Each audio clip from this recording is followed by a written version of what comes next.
Y es que ni siquiera son los bonistas los que están pidiendo el pago, sino más bien el caso de Conoco, que está demandando quedarse con Citgo. Sí, este sí es un caso complejo. Este bono en particular, aparte de la confusión que hay en el análisis, digo confusión porque hay muchos puntos de vista, sí. No hay nadie que pueda decir ahorita esto es lo que va a ocurrir, no hay o lo que debe ocurrir, unificado, un criterio único, exacto. Y la complejidad también pasa porque quedamos en una especie de limbo legal en Estados Unidos cuando el bono es objeto, no el bono, cuando Citgo es objeto de demanda por tratar de cobrar unas acreencias a la República, aunque a través de un activo de PDVSA, que es Citgo, aduciendo la figura del alter ego de que PDVSA y la República eran la misma cosa. Entonces, el inicio de las acciones legales, tratando de cobrar con las acciones de Citgo una deuda de la República, prosperó y lo aceptó un tribunal americano diciendo sí pueden cobrar con acciones de Citgo. Eso puso en conflicto entonces a los demandantes que estaban relacionados al caso de Cristalex originalmente y se han tratado de pegar otros. Puso en conflicto a ellos con los tenedores del bono PDVSA 2020 porque ese bono tenía acciones de Citgo también en garantía. Entonces, pero creo que esto Mariana, es un caso que tiene muchas aristas legales, pero en el fondo para los venezolanos yo creo que deberíamos estar cruzando los dedos porque aunque es muy difícil revertir, echar para atrás ya todas las sentencias legales que se han ido acumulando y ellas no se han ejecutado porque el gobierno de Estados Unidos puso una orden de protección que la renueva cada cierto tiempo.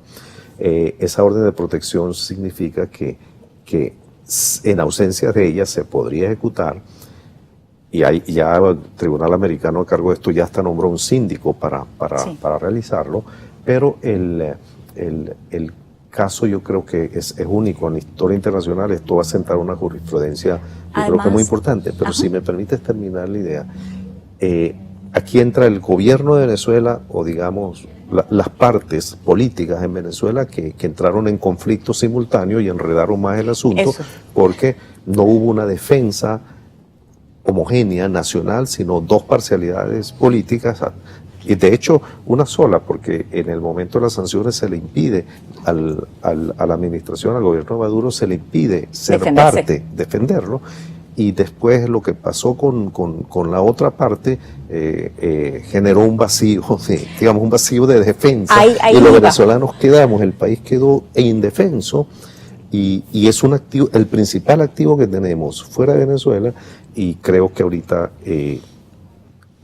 debe ser un punto en la negociación, porque no es muy injusto que las consecuencias de errores políticos y legales la paguemos todos los venezolanos perdiendo el principal activo. Además que cuando estamos hablando de esto, estamos hablando de una deuda que es muy inferior al valor real de Citgo. En el caso de Conoco, hablando del caso Conoco, es muy inferior al valor real de Citgo. Pero como usted señala, además del tema jurídico como tal, la negación de la defensa aparte de la administración de Nicolás Maduro y en este caso a quienes estaban bajo o las autoridades de PDVSA, complicaron la situación. Pero más allá de eso, ese gobierno o esas autoridades que se denominaron en Estados Unidos o que fueron reconocidas en Estados Unidos asumieron el pago de un cupón. Luego no asumieron el pago oficial del capital que le correspondía. El procurador que fue designado por ellos era parte de ese staff de asesores que tenía Conoco. Todo fue muy viciado, básicamente, y hemos terminado con un gran problema. Una cadena de errores y un comportamiento muy errático de quienes pretendieron defender el activo. Pero el momento además se pone más álgido todavía, más interesante, porque el momento energético revaloriza las refinerías en Estados Unidos por la coyuntura que generó que la gasolina vuelva a ser un punto alto en la agenda energética de Estados Unidos. Y resulta que desde hace décadas que no se construyen refinerías. Es decir, una refinería ahorita, como las que tiene Citgo, tiene un valor estratégico mucho más importante por todas las redefiniciones del mapa geopolítico energético que después del conflicto de Rusia de este año. Entonces, hay otras partes interesadas ahora. Entonces, la verdad es que esto va a requerir un trabajo internacional de buscar un consenso, protección, casi que yo creo que los venezolanos deberíamos firmar todos una. Lo que ha protegido, de hecho, a Citgo al final es el mismo gobierno americano para no tomar. Bueno, lo ha protegido también de sus propios errores, porque ellos también indujeron que esta situación fuera posible y se complicara y que no hubiera conseguido un cauce de resolución más armonioso y sin las consecuencias adversas que podemos sufrir los venezolanos. Porque además hay que recordar que ya antes de esta demanda de Conoco, tanto de Conoco como Cristalex habían llegado a un acuerdo con el gobierno venezolano para el pago o honrar pagos de la deuda. De hecho, se había dado un primer tramo.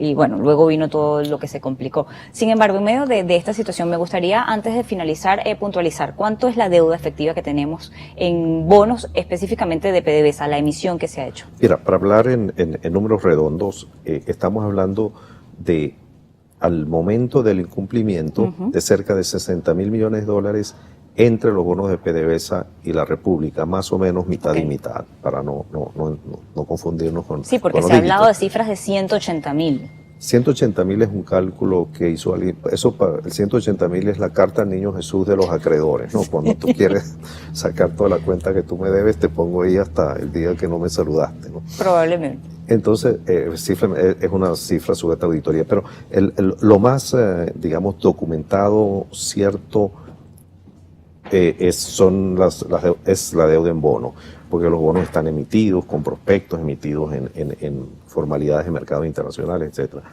Pero de esos 60 mil, hay algunos que vencieron y no han pagado su última parte, hay otros que todavía no han vencido. Claro, y siguen acumulando los intereses. No, y los otros también acumularon intereses, por ejemplo, los 2022 de PDVSA y la República, que son los de cupones más altos, y por lo tanto acumularon más intereses.